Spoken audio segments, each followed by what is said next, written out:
Ticket ವಿಚಾರಕ್ಕೆ ಕೋಲಾರ ಕಾಂಗ್ರೆಸ್ನಲ್ಲಿ ಕೋಲಾಹಲ ಉಂಟಾಗಿದೆ. ಸಚಿವ ಮುನಿಯಪ್ಪ ಅಳಿಯ ಚಿಕ್ಕಪೆದ್ದಣ್ಣಗೆ ಟಿಕೆಟ್ ಕೊಡ್ತಾ ಇರೋ ವಿಚಾರದಲ್ಲಿ ವಿರೋಧ ವ್ಯಕ್ತವಾಗ್ತಾ ಇದೆ. ಚಿಕ್ಕಪೆದ್ದಣ್ಣ ಅವರಿಗೆ ಟಿಕೆಟ್ ಕೊಡಕೂಡದು ಅಂತ ಹೇಳಿ 3 MLA 2 MLCಗಳು ರಾಜೀನಾಮೆ ಬೆದರಿಕೆಯನ್ನು ಹಾಕ್ತಾ ಇದ್ದಾರೆ. ಅವ್ರಿಗೇನಾದರೂ ನೀವು ಟಿಕೆಟನ್ನು ಕೊಟ್ಟರೆ, ಕನ್ಫರ್ಮ್ ಮಾಡಿದ್ರೆ ನಾವು ರಾಜೀನಾಮೆ ಕೊಡ್ತೀವಿ ಅಂತ 3 MLA 2 MLC 3 MLAಗಳು 2 MLC ಅಥವಾ 2 MLCಗಳು ರಾಜೀನಾಮೆ ಕೊಟ್ಟುಬಿಡ್ತೀವಿ ಅಂತ ಹೇಳ್ತಾ ಇದ್ದಾರೆ. ಸಭಾಪತಿ ಬಸವರಾಜ ಹೊರಟ್ಟಿ ಕೊಠಡಿಯಲ್ಲಿ ಹೈ ಡ್ರಾಮಾ ನಡೆದು ಹೋಗಿದೆ. ವಿಧಾನಸೌಧದಲ್ಲಿ ರಾಜೀನಾಮೆ ಪತ್ರವನ್ನು MLC ನಜೀರ್ ಅಹಮದ್ ತೋರಿಸಿದ್ದಾರೆ ಕೂಡ. ಆಲ್ರೆಡಿ ಅವ್ರದ್ದು ರೆಸಿಗ್ನೇಷನ್ ಲೆಟರ್ ರೆಡಿ ಇದೆ, ಅದನ್ನು ಅವರು ತೋರಿಸ್ಬಿಟ್ಟಿದ್ದಾರೆ ಕೂಡ. ರಾಜೀನಾಮೆ ಪತ್ರವನ್ನು ಯಾವುದೇ ಕಾರಣಕ್ಕೂ ಸ್ವೀಕಾರ ಮಾಡಬಾರದು ಅಂತ ಭೈರತಿ ಸುರೇಶ್ ಏನು ಮಾಡಿದ್ದಾರೆ, ಸಭಾಪತಿ ಅವರಿಗೆ ರಿಕ್ವೆಸ್ಟ್ ಮಾಡಿಕೊಂಡಿದ್ದಾರೆ, ಮನವಿ ಮಾಡಿಕೊಂಡಿದ್ದಾರೆ. ವಿಧಾನಸೌಧದಲ್ಲಿ ಈಗ ಒಂದು ಮನವೊಲಿಸುವ ಯತ್ನ ಕೂಡ ಜೋರಾಗಿ ನಡೀತಾ ಇದೆ. ನೋಡಿ, ನೀವು ಬಲಗೈ ಸಮುದಾಯದ ಯಾರಿಗೆ ಟಿಕೆಟ್ ಕೊಟ್ಟರು ಕೆಲಸ ಮಾಡ್ತೀವಿ, ಆದರೆ ಮುನಿಯಪ್ಪ ಅವರ ಅಳಿಯ ಇದ್ದಾರಲ್ಲ, ಇವ್ರಿಗೇನಾದರೂ ಅಥವಾ ಇವ್ರ ಕುಟುಂಬದವ್ರಿಗೇನಾದರೂ ಟಿಕೆಟನ್ನು ನೀವು ಕೊಟ್ಟರೆ ನಾವು ಸುಮ್ಮನೆ ಇರಲ್ಲ ಅಂತ ಪಟ್ಟು ಹಿಡಿದು ಕೂತಿದ್ದಾರೆ ಇವರೆಲ್ಲರೂ ಕೂಡ.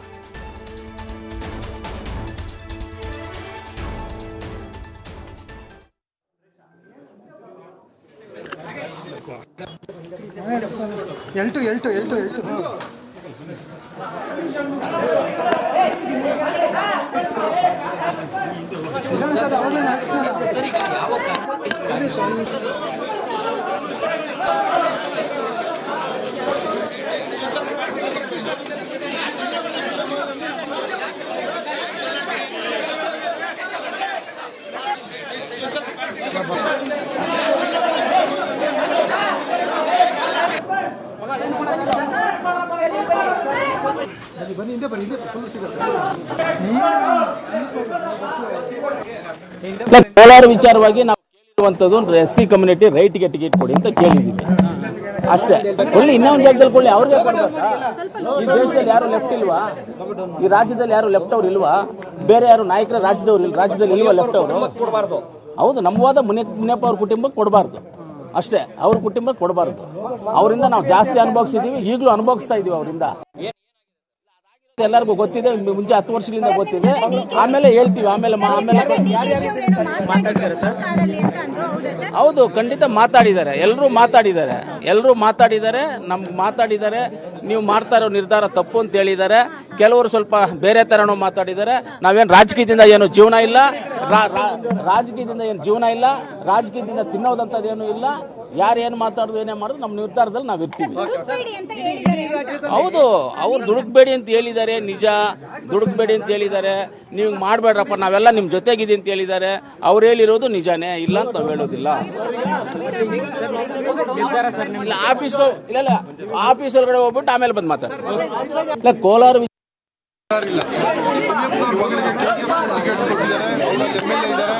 ಚೇರ್ಮನ್ ಮಾಡಿದ್ದಾರೆ, ಅದಕ್ಕೆ ನಮ್ಗೆ ತಕರಾರಿಲ್ಲ.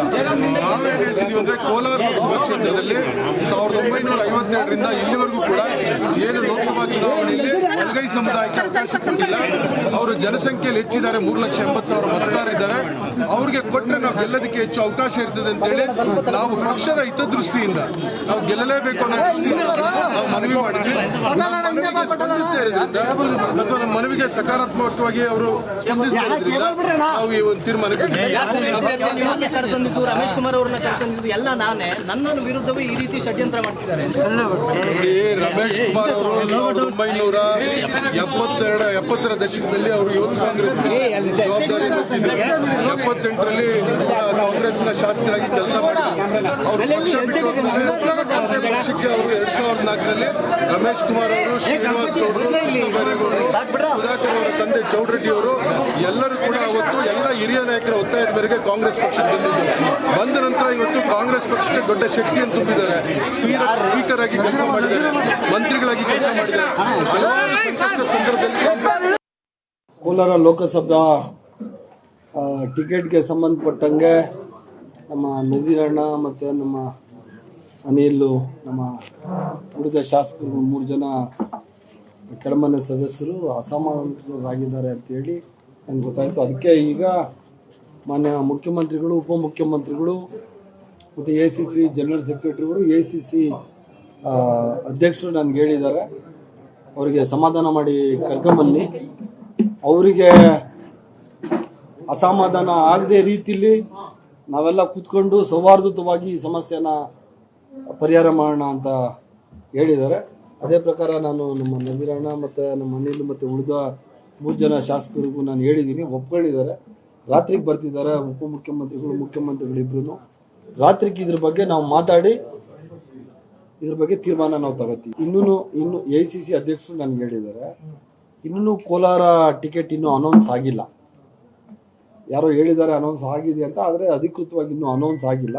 ಅದರಿಂದ AICC ಅಧ್ಯಕ್ಷರು ಮತ್ತು ಮುಖ್ಯಮಂತ್ರಿ ಉಪಮುಖ್ಯಮಂತ್ರಿಗಳು ಹೇಳಿದ್ದಾರೆ, ಜನರಲ್ ಸೆಕ್ರೆಟರಿ ಆಫ್ AICC ಹೇಳಿದ್ದಾರೆ, ನಾವು ಇವರ ಸಮ್ಮುಖದಲ್ಲಿ ಕೂತ್ಕೊಂಡು ಟಿಕೆಟ್ ಕೊಡುವಂಥ ಕೆಲಸ ಮಾಡ್ತೀವಿ ಅಂತ ಹೇಳಿದ್ದಾರೆ. ಅದರಿಂದ ಇವತ್ತು ಇನ್ನೂ ಡಿಸೈಡ್ ಆಗಿಲ್ಲ, ಇನ್ನು ನಾಳೆ ಅಥವಾ ನಾಡಿದ್ದು ಅನೌನ್ಸ್ ಆಗ್ಬೋದು. ಸೊ ಸಮಾಧಾನ ಆಗೋದು. ಕಾಂಗ್ರೆಸ್ ಪಕ್ಷಕ್ಕೆ ಕೋಲಾರ ಒಂಥರ ಕಗ್ಗಂಟಾದಂತೆ ಕಾಣಿಸ್ತಾ ಇದೆ. ಮುನಿಯಪ್ಪ ಅವರ ಫ್ಯಾಮಿಲಿಗೆ ಟಿಕೆಟ್ ಕೊಟ್ಟಿರೋ ವಿಚಾರಕ್ಕೆ ಆಲ್ರೆಡಿ ಒಂದು ದೊಡ್ಡ ಅಸಮಾಧಾನ ಭುಗಿಲೆದ್ದಿದೆ ಕೋಲಾರದಲ್ಲಿ. ಯಾರು ಏನು ತಲೆ ಕೆಡಿಸ್ಕೊಳ್ತಾ ಇಲ್ಲ. ಅಲ್ಲೊಬ್ಬರು ತುಂಬ ಚೆನ್ನಾಗಿ ಮಾತಾಡ್ತಾ ಇದ್ರು, ಏನು ಈ ರಾಜಕೀಯದಿಂದನೇ ನಾವೇನು ಊಟ ಮಾಡಬೇಕು ಅಂತ ಏನಿಲ್ಲ, ಟಿಕೆಟ್ ಕೊಡಿ, ಎಡಗೈನವರು ಬೇರೆಯವ್ರು ಇಲ್ವಾ, ಏನು ಮುನಿಯಪ್ಪನವ್ರ ಫ್ಯಾಮಿಲಿಯವ್ರಿಗೆ ಕೊಡಬೇಕಾ, ಬೇರೆ ಯಾರು ಇಲ್ವೇನ್ರಿ, ಕೊಡಲಿ ಟಿಕೆಟ್ ಅವ್ರಿಗೂ, ಇವ್ರದ್ದೇ, ಇವರಿಂದ ನಾವು ಅನುಭವಿಸಬಾರ್ದಲ್ಲ ಅನುಭವಿಸ್ತಾ ಇದ್ದೀವಿ. ಮುನಿಯಪ್ಪ ಅವರಿಂದ ಯಾರ್ಯಾರಿಗೆ ತೊಂದರೆ ಆಗಿದೆಯೋ, ಯಾರ್ಯಾರಿಗೆ ನೋವಾಗಿದೆಯೋ, ರಾಜಕೀಯವಾಗೂ ಆಗಿರಬಹುದು, ಪರ್ಸ್ನಲ್ಲಿನೂ ಆಗಿರಬಹುದು, ಬೇಸರಗಳಿರ್ತಾವಲ್ಲ, ಇಂಥವ್ರಿಗೆ ನೀವು ಟಿಕೆಟ್ ಕೊಟ್ಬಿಟ್ಟು ಕೆಲಸ ಮಾಡಿ ಅವ್ರ ಪರವಾಗಿದ್ದರೆ ನಾವೇ ಕೆಲಸ ಮಾಡೋಣ, ಬೇಕಾಗಿಲ್ಲ ಇವ್ರ ಫ್ಯಾಮಿಲಿ ಟಿಕೆಟ್ ಕೊಡೋದು ಅಂತ ಅನೇಕ ಶಾಸಕರು ಮಾತಾಡ್ತಾ ಇದ್ದಾರೆ. ಈಗ ಯಾರು ಅಂತ ನೋಡಿಬಿಟ್ರೆ ನೀವು ಹೆಚ್ಚು ಕಡಿಮೆ ಇನ್ಯಾರು ಬಾಕಿನೇ ಇಲ್ವೇನೋ ಅನ್ನೋ ಥರ ಇದೆ ಇದು. ಡಾಕ್ಟರ್ MC ಸುಧಾಕರ್ ಸಚಿವರು, ಇವರು ಚಿಂತಾಮಣಿ ಶಾಸಕರು, ಇವರದ್ದು ವಿರೋಧ ಇದೆ. ಈ ಮುನಿಯಪ್ಪ ಫ್ಯಾಮಿಲಿಯವ್ರಿಗೆ ಮಾತ್ರ ಟಿಕೆಟ್ ಕೊಡಕೂಡದು ಅಂತ. ಕೊತ್ತೂರು ಮಂಜುನಾಥ್ ಕೋಲಾರದ MLA, ಇವರು ಹೇಳ್ತಾ ಇದ್ದಾರೆ, ನಾನು ಇದನ್ನ ಒಪ್ಪಕ್ಕೆ ರೆಡಿ ಇಲ್ಲ, ಬಲಗೈನವ್ರಿಗೆ ಟಿಕೆಟ್ ಕೊಡಿ, ಎಡಗೈನವ್ರಿಗೆ ಕೊಡ್ತೀರಾ ಕೊಡಿ, ಬೇರೆಯವ್ರಿಗೆ ನಾವು ಕೆಲಸ ಮಾಡ್ತೀವಿ.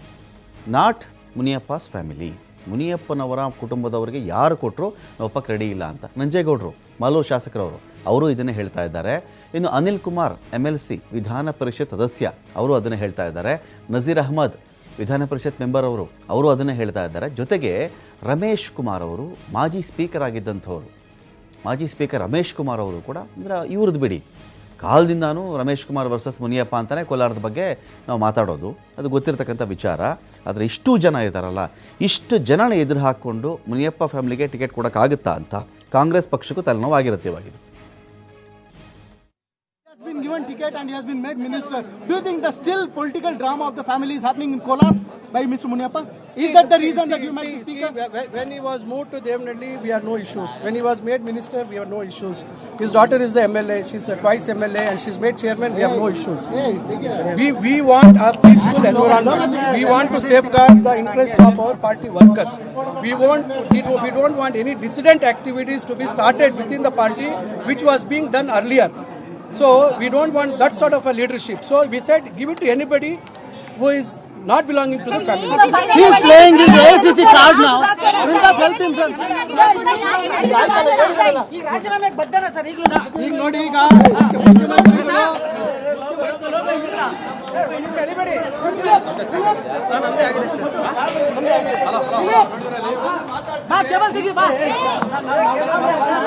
ಅಂತ ಹೇಳಿದ್ದಾರೆ. ಅವ್ರ ಮಾತಿಗೆ ಗೌರವ ಕೊಟ್ಟು ಈಗ ಅವರನ್ನ ಭೇಟಿ ಮಾಡೋದಕ್ಕೋಸ್ಕರ ನಾವು ಕಾಯ್ತಾ ಇದ್ದೀವಿ. ನಾವು ಡಿಮ್ಯಾಂಡ್ ಇಷ್ಟೇ, ಅವರ ಮುನಿಯಪ್ಪನವರ ಕುಟುಂಬ ಹೊರತುಪಡಿಸಿ ನೀವು ಯಾರಿಗಾದ್ರೂ ಟಿಕೆಟ್ ಕೊಡಿ, ನಾವು ಪಕ್ಷದ ಅಭ್ಯರ್ಥಿಯನ್ನ ಗೆಲ್ಸ್ಕೊಂಡ್ ಬರ್ತೀವಿ.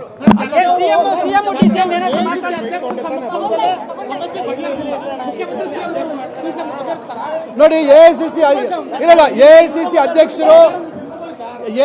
ಅಧ್ಯಕ್ಷರು ಈ ವಿಚಾರದಲ್ಲಿ ಅವರೇನು ಹಸ್ತಕ್ಷೇಪ ಮಾಡಿಲ್ಲ. AICC ಅಧ್ಯಕ್ಷರು ಈ ವಿಚಾರದಲ್ಲಿ ಹಸ್ತಕ್ಷೇಪ ಮಾಡಿಲ್ಲ. ಅವರ ಮಟ್ಟದಲ್ಲಿ ಯಾವುದು ಚರ್ಚೆ ಆಗಿಲ್ಲ. ನಮ್ಮ ಒಂದು ಗೊಂದಲ, ಮುಖ್ಯಮಂತ್ರಿಗಳು ನಮ್ಮ ಪಕ್ಷದ ಅಧ್ಯಕ್ಷರ ಸಮ್ಮುಖದಲ್ಲಿ ಆಗಿರ್ತಕ್ಕಂಥದ್ದು ಅನಾವಶ್ಯಕವಾಗಿ AICC ಅಧ್ಯಕ್ಷರು ತರುವಂತದ್ದಿಲ್ಲ. ನೋಡಿ, ಇದು